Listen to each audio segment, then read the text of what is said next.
Jau mes esame iš čia. O, Lietuviai. Mes esame iš čia. labai gerai pasakėte. Mes jau esam iš čia, gimę kitur. Kokia tavo istorija, kaip tu atsiradai Venesueloje? Aš gimiau Venezuela, aš neturėjau išeities. Tėvai pabėgo nuo karo ir atskirai nuvyko į Venezuelą. Mama buvo labai jaunutė, 12 metų, tai buvo jau kokios 20, kai atvyko. Tai susipažino, jie ten ir apsivedė. Tai visai tai atsitiktinai. Tai mes gyvenom pirmiausia su senelė, kur buvo lietuvė, senelė iš Kauno jie visi. Tai tokia griežta lietuviška kalbam ten. Kalbinu ir neleido kalbėti ispaniškai, tas buvo biškai mums kartais buvo stresas, nes lengviau mums buvo ispaniškai, bet lietuviškai reikėjo kalbėti. Tai kiek tu metų pragyvenai Venesueloje? 64 metus Venezueloje. Ir tu matei, kaip keitėsi šalis, ar ne? Taip, Venezuela 56-5 metais buvo 6. pasaulio ekonomija. Įsivaizduoju, geriau negu Norvegija, geriau negu Šveicarija tikriausiai. Ir kraštas buvo žiauriai turtingas, yra žiauriai turtingas, turi didžiausias nafto rezervas pasauly, bet po biškį ten buvo vienas labai geras prezidentas, vadinasi Medina Garita, buvo armijos žmogus ir labai tos liberalas, viskas laisva. Bet paskui paėmė valdžią, buvo nuvertė, buvo ten porą tų visokių, ten kops, nežinau kaip lietuviškai ir sakosi. Perversmų. Bet galia toks armijos generolas paėmė valdžią, tai jis nors buvo toks gana lyg laisvas buvo, bet jo mintis buvo socialistinė. Tai, kad reikia žmonėms visą laiką duoti viską, kad mes turim daug naftos, tai praktiškai sakant žmonėms, kad jūs neturi dirbti. Sako, nes mes turim nafto, ir vienas buvo toks, ir ta visa ta ūkis, kur buvo ūkiai, ten Venezuelas yra beveik milijonų kvadratų kilometrų, labai žiauriai didelis kraštas yra. Tai, bet ten, kur buvo ten ūkiai, buvo labai apleistas, iš tikrųjų, tais laikais, labai nesako, apleistas buvo. Ir tas žmonės badaujo. Tai vienas toks žmogus pasakė, atvykite į Karakas miestą. Atvyko žmonės į Karakas miestą, 100 000 ir nebuvo kur gyventi, tai namus ant kalnų pastatė medinius ir tokius ten atsirado tos visi, tai vadino miserija, lietuviškai. Lūšnynai? Diržuose, aplink miestą. Ir ten pradėjo tą viską, pradėjo slinkt, ypatingai moraliai. Paskui buvo demokratiškai išrinkti buvo prezidentai viskas. Tik tai, kad Venezuelai, pažiūrėjau, teismas niekad nebuvo teisus, nes teisėjus nustatydavo partijos. Ir viena partija, kur valdė visą laiką, dažniausiai tai visi teisėjai buvo, tai kai tu neturi teisės, tai prarandi visą tą demokratijos, kaip sakyti, požiūrį. Dabar jūs turėsite šiandien tokį atkreipti dėmesį visuomenės pasaulio mažą piketą. Sakykite, ar toks piketas būtų galimas Karakaso centre? Karakase bus šiandien irgi, ir dabar dar anksti ten yra bus irgi Karakas mieste, ir bus ten tikriausiai daug žmonių prisirinkt, bet yra koks pavojus. Žmonės, kai būna daug žmonių, tai žinai, yra armija, ten žiūri, kad niekas ten nebūtų blogai, bet kai žmonės grįžta namo, kai eina 10 žmonių, pažiūrėjau, čia eina, tai ateina ta armija suėma, jos ir įveža į kalėjimą, paskui turi tas kaltina terorizmo, kad yra visako ten, kad nori perverst valdžią ir viską. Tai reiškia selektyviai, pasirenka, kokius grupės žmonės ir suėma, tai dabar yra virš 2000 suimtų po rinkimų Liepos mėnesio. Pavyzdžiui, Venezuelai žmonės mažiau bijo tų, vagių negu policijos. Nes mano dukterė čia pagrobė, aš nežinau, jau buvo 17 metų gimnaziją baigė, tai turėjo šventą kaip tik tą sekančią dieną, mes atvykom pas mano seserį, mes jau jos gyveno ir išėjo ir kinas su draugai pagrobė ją. Tai paskambino, kad mes jas sušaudysim, sako, tai turi sumokėti, surinkom tarp šeimos, tarp giminių surinkom apie $10 000, sumokėjom ir ją paleido. O paskui jį pasakoja, kad yra privatus automobilis, o ten buvo radija, tai jie kalbėjo su policijos centralė. Žaka, čia yra tos vagis, ne, mes dabar užimti, mes negalim. policininkai pavogė, jie pagrobė. Po biškį viską tas laisvė buvo, kaip po biškį visados ribojo, visados po biškį jau nuo 1999 metų, jau jie ten yra, reiškia. Tai 25 metai. Jau 25 metų. Jo, nuo 2000, sakykim, kad pradėjo tas viskas, jau pradėjo blogin labai.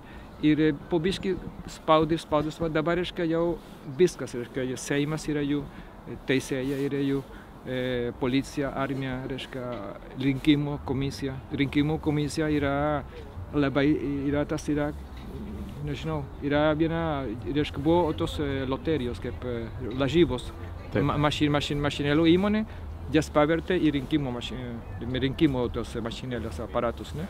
Tai vadinasi Smartmatic. Tai jie galėjo, reiškia, pakeisti rinkimus, reiškia, tu balsavai 2 milijonai, čia tai jie pakeisdavo, reiškia, šito, pakeisdavo elektroniškai. Rinkimai buvo elektroniniu būdu. Taip. Nes, pavyzdžiui, Venezuelai, kaip galėjom šį kartą, kaip Marija Corina, reiškia, kaip galėjo galėjo įrodyti, kad balsavimas buvo, jie pralaimė, nes kiekviena ta mašinėlė išleido, yra 43 000 tų būtų rinkimų mašinėlės. Tai kai baigėsi rinkimai, paspaudžia guziką ir išleidžia ilgą tokį popierį. Ataskaitą visą ir turi tą QR code.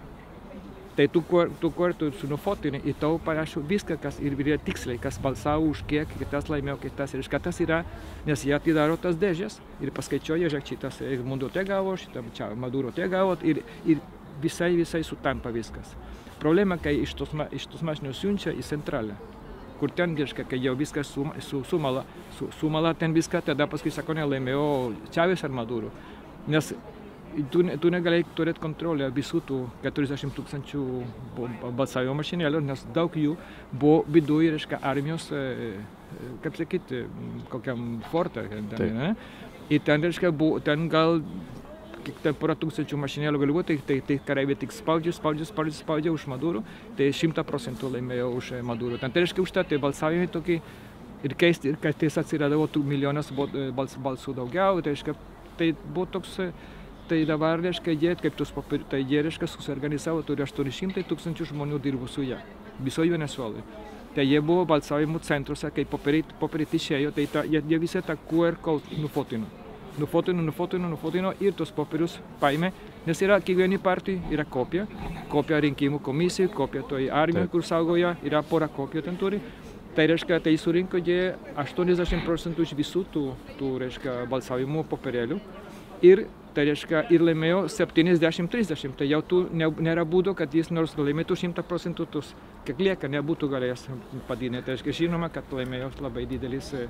Ir tai reiškia, tos žmonės, kur buvo liudininkai prie balsavimo stalo, jų suėmė.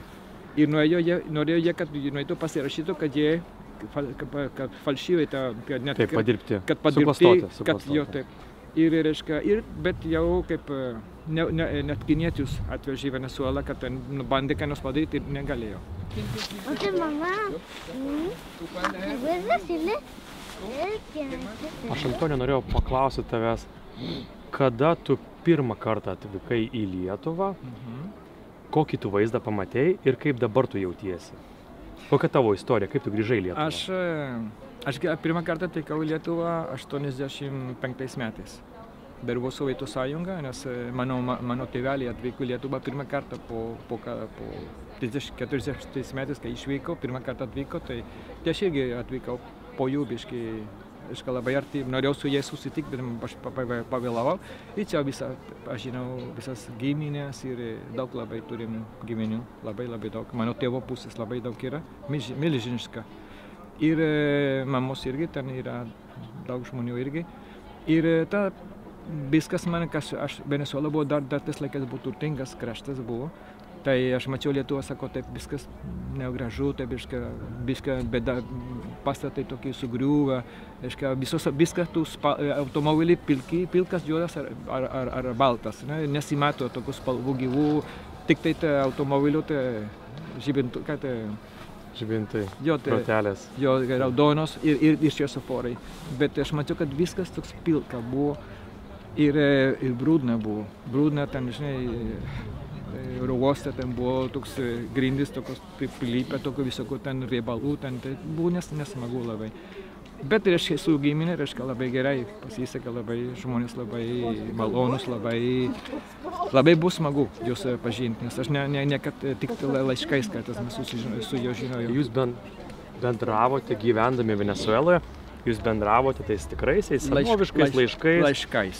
Ir susirašinėjote. Taip, aišku, žinoma, kad negalima ten nieko rašyti, kad būtų, nes net ten Sovietų sąjungoje sustabdo, jeigu tu siunti ar jie siunčia, jeigu ką nors parašytų, tai viskas, kad žinai, kad gėlytės gražios, kad man kitą karvutę, čia dabar jau turiu, vieną arklį dar, čia tu žinai pasakodavo. Ir aišku, bendravom su laiškais. Kaip dabar šitas atvykimas įvyko tau? Ką tu atvykęs pamatėjai Lietuvoje? Ir kodėl tu atvykai? Kaip tavo istorija?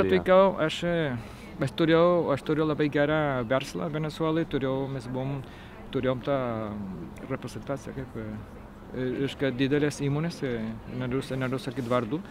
Reiškia, visą Pietų Amerikai buvo labai gerai sekėsi ir, reiškia, turėjom porą projektų, jau buvom laimėję, tai Covidas atvyko ir visi projektai nusmuko, reiškia, viską, tai aš deficitą likau.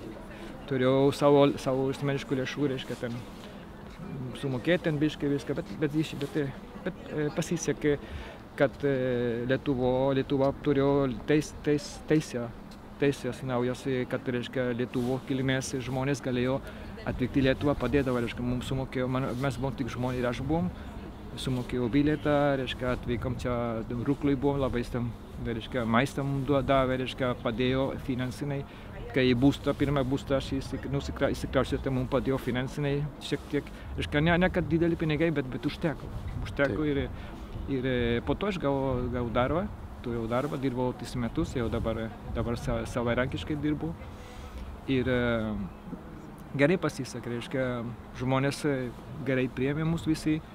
Mano žmona, būnant venezuelietė, mano žmona nėra balta, reiškia, yra biški tokia tamsesnė spalva, bet niekad neturėjau problemų, kad rasizmą ar ką, tik tai jos problema, kad dėl kalbos biški, kad kol jau išmoks, tai bus jie gerai, bet labai gerai mus priėmė čia visi. Bet jis stengiasi, jų mokosi. Jis stengiasi. Jie kalbos, reiškia, visada buvo sunku, bet aš manau, kad jau supranta labai daug. Tik toks, kad ar tu galėtum palyginti, dabar tokia teoriškai, kad per tuos 30 metų Lietuva ir Venezuela apsikeitė pusėmis? Visiškai. Čia gyvenimas pradėjo gerėti, o ten pradėjo blogėti. Bet Venezueloje yra daug blogiau negu Lietuva, kai buvo blogiau. Lietuvoje čia, nors tu buvai, matai, kad buvo tvarka kokia nors. Matai, kad čia buvo ir žmonės čia šiek tiek saugojo, kad ėjo čia. O Venezueloje, aš noriu pasakyti vieną numerį, tu gal netikėsi. Venezueloje, sakykime, kai dar buvo skaičiuodavo, būdavo net 24-25 tūkstančių nužudytų per metus. Iki karo. Tu Lietuvoje jautiesi dabar saugus? Saugus. Gali išreikšti savo nuomonę? Galiu išreikšti savo nuomonę, galim vaikščioti vakare be baimės. Nereikia, jeigu turi kokį laikrodį, neturi nusimti, kad tau nepavogtų, reiškia. Ir iki šiol, mes jau 4 metai, mes nesam turėję nei vieno įvykio, kad sakyt, kad buvo koks, žinai, pavojingas ar kas, nieko, visiškai nieko. Ir mes einam vakarais, vaikščiojam pro Vilniaus gatvę, tai mums patinka vakarais kartais pasivaiščioti ir tikrai, kad skirtumas yra tikrai nuo pragaro iki dangaus. Skirtumas labai didelis.